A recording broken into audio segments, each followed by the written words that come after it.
രാം ഭക്ത് ഗോപാൽ ശർമ്മ എന്ന ചെറുപ്പക്കാരനെ ഓർമ്മയുണ്ടോ? ഈ ചിത്രം അത്ര പെട്ടെന്ന് മറക്കില്ല.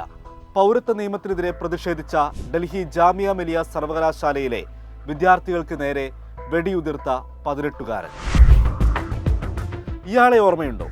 വടക്കുകിഴക്കൻ ഡൽഹിയിലെ മൗജ്പൂരിൽ ഉന്നത പോലീസ് ഉദ്യോഗസ്ഥന് തൊട്ടരികിൽ നിന്ന് പ്രകോപനപരമായ പ്രസംഗം നടത്തിയ BJP നേതാവ് കപിൽ മിശ്ര.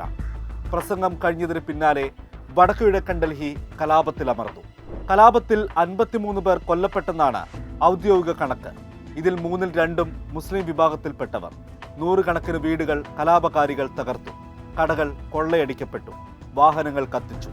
8 മുസ്ലിം പള്ളികളും 2 മദ്രസകളും 2 ക്ഷേത്രങ്ങളും 1 ദർഗയും തകർത്തു കളഞ്ഞെന്ന് പോലീസ് രേഖകൾ.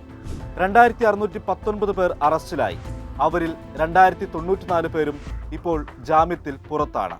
ആകെ 758 FIR-കൾ. അതിൽ 59ാം FIR-ൽ പേരുള്ള 18 പേർ ഗൂഢാലോചന കേസിലാണ് അറസ്റ്റിലായത്. 18 പേർക്കെതിരെയും UAPA ചുമത്തി.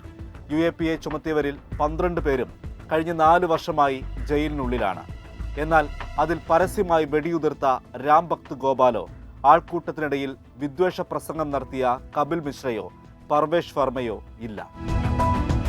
35കാരനായ ഷർജിൽ ഇമാം, ജാമിയ വിദ്യാർത്ഥിയായ മീരാൻ ഹൈദർ, JNU വിദ്യാർത്ഥിയായ ഉമർ ഖാലിദ്, ഡൽഹി സർവകലാശാല വിദ്യാർത്ഥിയായിരുന്ന ഗുൽഫിഷ ഫാത്തിമ തുടങ്ങിയ 12 പേർ 1000-ലേറെ ദിവസമായി പുറം ലോകം കാണാതെ ജയിലിനുള്ളിലാണ്.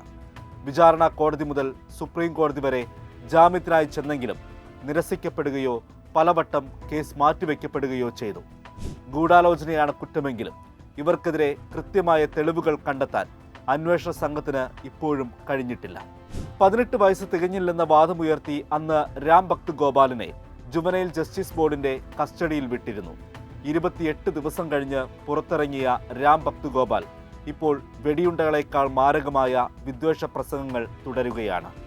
പോലീസ് നോക്കി നിൽക്കെ കലാപാഹ്വാനം നടത്തിയ കപിൽ മിശ്ര ഇക്കഴിഞ്ഞ വർഷം BJPയുടെ ഡൽഹി സംസ്ഥാന ഉപാധ്യക്ഷനുമായി.